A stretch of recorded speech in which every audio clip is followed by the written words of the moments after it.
Now, listen, you guys, rollout desperation is at an all-time high, and Nicki Minaj is paying it dust. We're going to talk about Advovo BBL desperately inserting herself in the Nicki Minaj conversation, and Nicki Minaj subsequently ignoring her, and also the multiple blogs that are out there spinning narratives and taking snippets from Advovo BBL's old live streams and trying to make it seem like it's recent and that Advovo BBL and Nicki Minaj are in some form of feud right now. I'm going to be calling them out and, putting in the screenshots. We're going to talk about that, and we're also going to be discussing about the multiple attempts to make it seem like Nicki isn't coming for Jay-Z but actually Beyonce. We're going to talk about this entire, face card comparison that came from Norway, and some of you guys fell for it. We're also going to be discussing about Kelani and Christian, and Tyler Perry is facing more accusation, well, specifically the Tyler Perry Studios. Hello, tea lovers, and welcome to the Tea Plug. I trust you guys are doing well, and I trust you are doing great. Personally, I am doing great, you guys. I am doing extremely amazing. And without further ado, let us dive straight into today's tea. So, first of all, let us talk about Nicki Minaj and everything that went down yesterday. You guys know that, well, she spoke about Spotify and how everything has been crumbling on Spotify.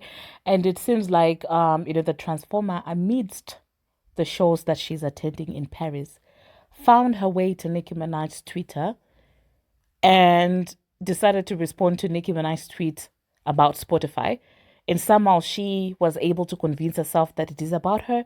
Or I don't know if a PR team convinced her that this is the right opportunity to latch onto Nicki Minaj so that you can launch your rollout. So maybe people can give you the sympathy that they gave you in 2018. But there's one thing that these people didn't consider. The main hip hop platforms, the main urban media blogs, they fell out with the Transformer because she cannot handle the tiniest bit of criticism. So the reason why I don't know if I should even be talking about this because maybe I'm going to give them ideas. But the reason why 2018 worked is that every major hip hop platform was out there supporting her and falling into that sympathy situation that she wanted. And they successfully painted Nicki Minaj as the villain. And I guess at that point, the Babs hadn't learned and they hadn't realized exactly what was going on and how to fight back. That's number one. Number two, the blogs were on her side. Number three, it's also because Nicki Minaj kept on falling into her bait. But fast forward to 2025, Nicki is not paying that lady any form of attention. And right now, the Babs are not playing and will not be playing into those narratives. They are debunking every single lie they're trying to make up about Nicki Minaj coming for this woman. The Babs aren't playing. Number three, she fell out with the blogs because, like I said, she cannot handle any form of criticism. So guess what? The Shade Room doesn't post her anymore.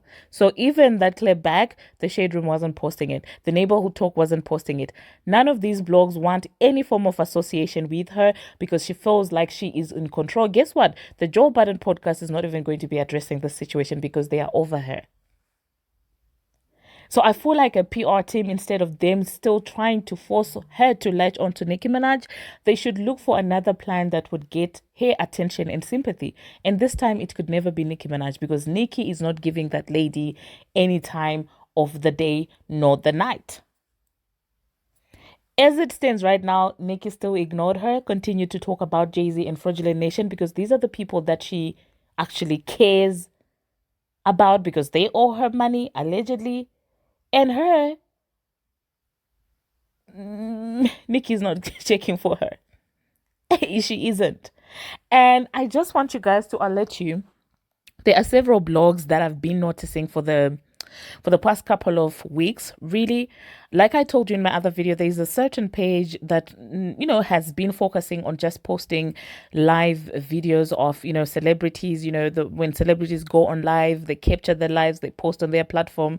That's what they've been kind of doing, and they've been a little bit neutral in their doings. But lately I kind of started picking up that there's a tone that they are now using, the tone that the Shade Room and the Neighborhood Talk used to use when they were supporting the Transformer and setting up Nicki Minaj for being dragged. That particular page is now doing the same thing. And it is the same page that I spoke about earlier on that was talking about, oh my God, Nicki and the Transformer are subliminally dissing each other. Now, you won't guess what they decided to do now. They decided to take a snippet of the Transformer when she was changing the title of her album. She did that live about a few months ago. And as usual, Nicki had been paying her dust, and everybody knew that the Transformer was talking about the girlies that she has had problems recently with. And that was from months ago. But somehow this page decided to bring back that live for the gullible people, of course, that will not know. And as we speak right now, the people are in the comment section saying that, yeah, she deserves to come in for Nicki Minaj, because guess how they captioned that video? They said, well, Cardi B, is out there addressing Nicki Minaj and the girlies, and she's talking about changing her album name. Now they're latching on to yesterday, Nicki addressing Jay-Z, so that they can say that the audio, the live from back then, the Transformer was talking about Nicki Minaj. When for the past couple of weeks, those two never had any exchange. Do you guys see how much they're trying to align the Transformer in the same algorithm with Nicki Minaj? And I'm not playing with that entire page. I've been calling them out. They need to stop this nonsense. What is this?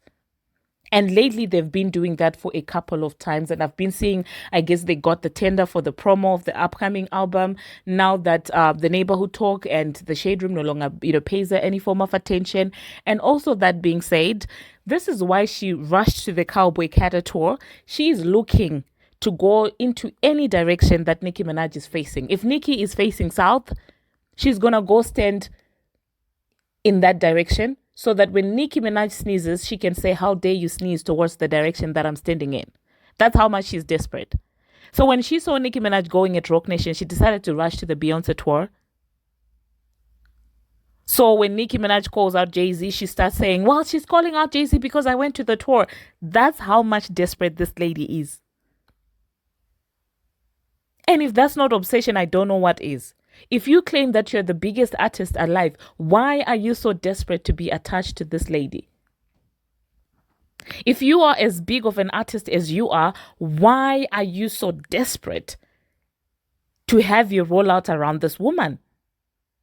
And the people that enable this nonsense of behavior are also culprits. What is your problem? Can you not see what is going on? Can you not see the desperation? You guys like to say that she has a lot going on for herself. When did she find the time to log on to Twitter and to personalize tweets about Spotify and make it about herself? But anyway, you guys, let me know in the comment section what you think about that. I love how Nicki Minaj is ignoring her. I hope she continues to ignore her and pay her dust, because she's so 2018. We're not doing this right now. Yeah, that's not it. She's gonna have to look for another person, Bia or someone else, or JT. I don't know. You better look for someone else, because in 2018 we're not doing that, okay? And as long as it's that page that is still promoting you, nobody cares. Like I said, she falls out with everyone at the slightest bit of criticism. So find another way. Lucian Grange's son better find another way to promote this lady. But anyway, moving on to the next thing that we're going to be talking about. You guys, I'm just checking that post from that page. Guess what? They changed the caption. I guess the Babs called them out. I'm proud of you guys. You guys are not playing. Oh my God. I'm just checking it right now. And guess what? They changed the caption. And they removed Nicki Minaj from this entire situation. My God. I love how you guys are moving this time. I'm proud of you. Because enough with the nonsense. It's one thing to report about something that somebody did, but to try and constantly spin narratives is another thing. Well done, Babs. Moving on to the next thing that we're going to be talking about. Let us talk about Nicki Minaj and Beyonce. Okay, this happened when I was, away. There was a comparison that was going on with the face card. The two women were being compared, their face cards being compared. And that was very random. I will say that. There are a lot of females that they could compare face cards against each other. I mean, Beyonce has got her counterparts that are also not rappers, and Nicki Minaj also has a female rap counterpart. So I do not understand why Beyonce is now being compared to Nicki Minaj, first of all. Now, that being said, it seems like the Transformer once again decided to insert herself in that entire conversation that had absolutely nothing to do with her. Well, it wasn't her this time, but it was her fans. But now that we know that they be in these group chats and someone is out there encouraging her fans to do certain things, now you're just wondering, does she tell them, go and insert me in there? Because that entire comparison was clearly a distraction, so that, like I said, it can be made to look like Nicki is having issues with Beyonce and not the actual case at hand, which is versus Jay-Z, so that they cannot address the situation. So that they won't actually address the situation that, well, they're being accused of tidal swindling this lady. So they started to make it seem like it's Nicki is coming for Beyonce. And I love how strategic Nicki is with this entire situation because she's not shading Beyonce. The other day, people were talking about why she goes off on Twitter and calls out Jay-Z and then goes on Station Head and starts playing a song with Beyonce. She's being strategic about it. She's letting you know that she doesn't have an issue with this woman. She has an issue with people who owe her money who happen to be Desiree and Jay-Z, allegedly. So I love that she's being strategic about it. But like I said, the Transformer fans started inserting the Transformer in the Beyonce and Nicki Minaj face card comparison. And I'm like, when are you guys going to give this up? For how long are you guys going to continue attaching this lady to Nicki Minaj? Does she not have people to beef with? Like, for example, Stephon Diggs' side chicks? Offset side chicks or something like that? Why does it have to be Nicki Minaj? And a couple of you guys fall for that bait anymore. These are the type of tweets that you completely ignore and act like they don't exist. If they're gonna bot them, let them bot them. But you guys have to pay things like that dust. Yeah, I was watching you. You guys, I am on Twitter. I'm just not active. I'm on Twitter and I watch you from my personal account. And I'm like, what are these guys doing? Pay this lady dust and her fans. They noticed that the beer beef was not selling. The Stephon Diggs moving on thing was not selling. The Offset divorce was not selling. So now they need the key thing that they know sells. Nicki Minaj sells. That's one thing about her. Her name sells. Whether be it people like her or do not like her. One thing about it is she will trend. She sells. She is that person.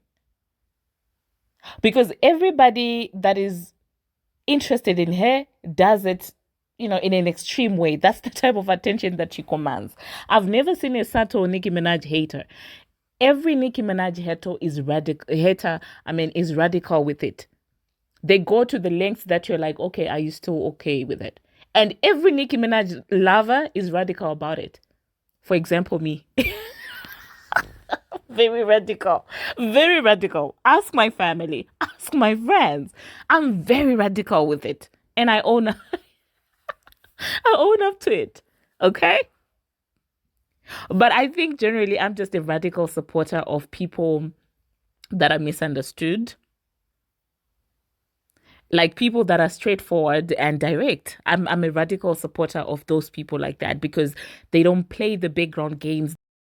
They play the direct games. And for me, that attracts me to people like that. Like when you look into my circle, most of the people that I've had like genuine friendships with, they are literal straight shooters. Those are the people that I love. And so I'm radical about that in that sense. So when I see people insulting me in the comments saying, you are a bab, a whole bab. Yes, I'm a bab. Why do you say like I'm supposed to be ashamed? I'm not ashamed of being a bab. But anyway, let us move on to the next thing that we're going to be talking about. Kelani and Chrisean Rock. People are calling out Kelani because they are saying that she's out there setting up Chrisean Rock. I don't know, the two of them decided to link up at some point, and after the link up, it seems like Kelani decided to unfollow Chrisean, and people are like, wow, you were just using Chrisean for clout. Why did you unfollow Chrisean? That's just weird. You guys were in the gym together. And Kelani was like, listen, she invited me. We met each other at church, and she invited me to the gym, and I decided to honor the invite. However, I'm not for the drama, and that is why I decided to unfollow this girl. And one thing about it is people will always make excuses for Chrisean. That's what I've noticed. Like people, I love, well, love is probably a reach, but I kind of sympathize with Christian sometimes. But you guys, when she does wrong, I feel like wrong is wrong. Okay, at some point, there's gonna be some form of accountability somewhere, somehow. And yeah, people are not willing to listen to that. They are going in on Kelani, saying that she's using her for clout and all of these things. And yeah, I don't know, you guys. Let me know in the comment section what you think about that. Do you think that Kehlani should have outright refused to, hang out with Chrisean instead of hanging with her and then a day later unfollowing her? Now, moving on to the next thing that we're going to be talking about. Tyler Perry Studios. Now, Tyler Perry Studios are once again being accused of SA. There is a man who's coming through talking about how the VP of that studio, was out there taking advantage and, with hopes and promises and all of these things. And I hope this is not true because, that is sad. That would be sad. But seeing how people move when it comes to people that they love and appreciate, I doubt anyone is going to be held accountable for this. So I'll try and insert what that guy had to say, but it's pretty long. Maybe I will cut it off. Maybe I will filter it. I will see what I can do with the live. And let me know, you guys, for some reason, I kind of am inclined to believe what he is saying. I don't know if it's true, but like my heart kind of does believe it when I listen to him. I felt like it was being genuine and truthful. But then again, I'm not a polygraph. I'm not a lie detector, okay? So I don't know, you guys. Let me know in the comment section if you do listen to this.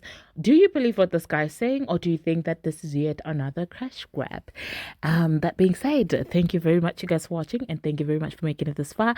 How are you loving the 3 uploads for today? I'm trying to make up for the times that I wasn't here. So let me know in the comment section, you guys. Do you love it? Are you loving it? And I'll see you in my next video. See ya. All right.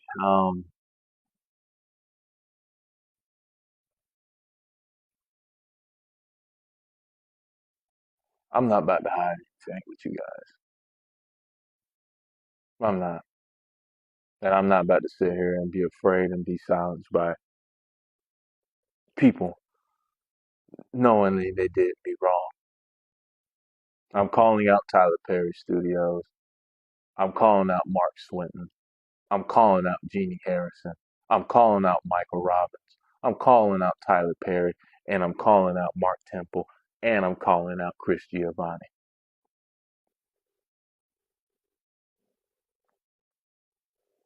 I want you guys to know what you guys did to me was very unlawful. And me being a retired vet, U.S. Army vet, going through post traumatic stress disorder, going through mood, depressions, everything that I've claimed in my testimony, you all covered it up. You all covered up a felony crime of what Mark Swin has done to me. I've asked for help from the California State Bar to complain to Jeannie Harrison because she didn't tell me my California rights as a U.S. Army veteran and a California LA resident. I'm sitting here looking on the news that this kid named Derek Dixon is getting unlimited jurisdiction quit pro as a LA resident, right? His incident happened in 2020 in Georgia in an employment place. He said he had a sex and he was groped by Tyler Perry in Georgia as an employment place. But he's an LA resident. All right, y'all tracking what I'm saying? 2022, my incident. I get sexually assaulted and raped, drugged, blacked out. That's a felony crime. And it happened in Georgia. as a LA resident. So if you guys don't know the laws in Georgia, this is what they put against me. They said I had a 2 years of a statute of limitation. I got 5 months late. 2 years of statute of limitation, right? Now let's go back to Derek Dixon. 2020, same incident, but just a different, he has, that's way before statute of limitation, right? 2 years, right? That's what, 4, 5 years? And he gets a lawsuit with his attorney, Jonathan Delshad. Jonathan Delshad gets him a $260 million lawsuit. And it's all over TMZ, it's all over Fox, it's all over every news outlet that you can name up. Right? Every news outlet. But my civil attorney. Now let's go on a story how all this stuff happened to me. Ever since I came out with my first video, right? And I'm gonna tell you right now, Mr. TP, I'm not afraid of none of y'all. I'm not afraid of none of your lawyers. I'm not even part of this business, entertainment business anymore. You're gonna get exposed. Me being with Yahweh Elohim, Yahshua the Messiah, I am covered.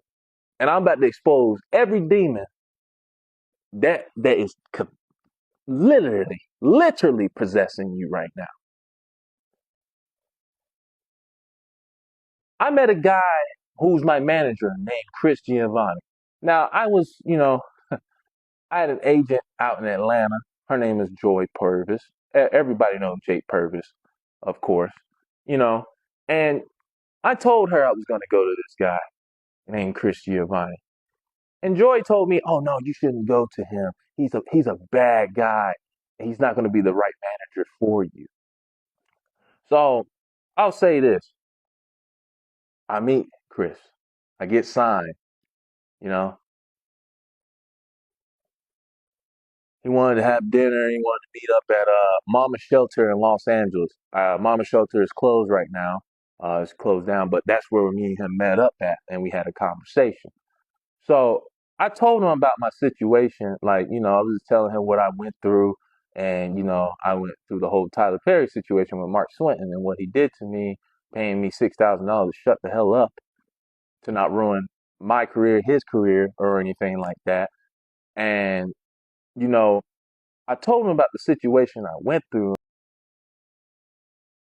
And he told me, he was like, "Oh, yeah, I had the same client that went through that. And all my clients who are on working with Tyler, you know, they're going through a lot of stress, and people are taking advantage of his clients. Even somebody, a female lead right now, I think her name is Melissa, who's on Ruthless, is saying the same thing, that she's ready to leave Tyler Perry too. But that's another side of the story. I'm not even talking about that right now. He was the one that kind of orchestrated everything and told me, "I think you need to report this. I think you need to say something," because I've been holding on for this for 2 years. I didn't know what to say. I didn't know who to go to. Being an actor, as y'all all know, it's a hard situation to go through. This is your life. This is what you want. This is your career. This is your dream, right? This is all that you want. But then, you know, you got somebody that you trust, your manager, that's going to support you in this. And he's like, I'm gonna help you, but I need you to, when I do tip off this guy, and he's talking about Mark Temple, who's Tyler Perry's attorney. But yeah, but let's keep going. He tips Mark Temple's attorney and told him, "Hey, I have a client that's going through the situation. What you want me to do with this?" So Mark Temple tips off Tyler. As I quote, Tyler was pissed, right? Tyler was pissed. And that's all I hear from, you know, Chris. And Chris was telling me, they're going to have a third party attorney that's going to contact you, and they're going to do, it's going to be normal, and they're going to ask you, "Hey, we've been hired for Tyler Perry Studios to do a employment place investigation. But Tyler's gonna know about all the information. He's gonna know about what's happening, about all the accusations, right? Okay, so let's let's get to the nice things here. So Chris tells me, hey, just tell them that I try to send you an audition for Straw and this and that, and because I don't want to be having a conflict of interest because I have clients, they're making about $100,000 each episode. I mean, well, they're making their client his client is making 1 million, but he's making $100,000 on each client, and I'm pretty sure he has, like, he told me it was like three clients that he had on there. But anyway, that's like the moral of the story. But he told me to lie for him. That's red flag number one. He's been working for Tyler for what, since he was 18. I think the guy's like 30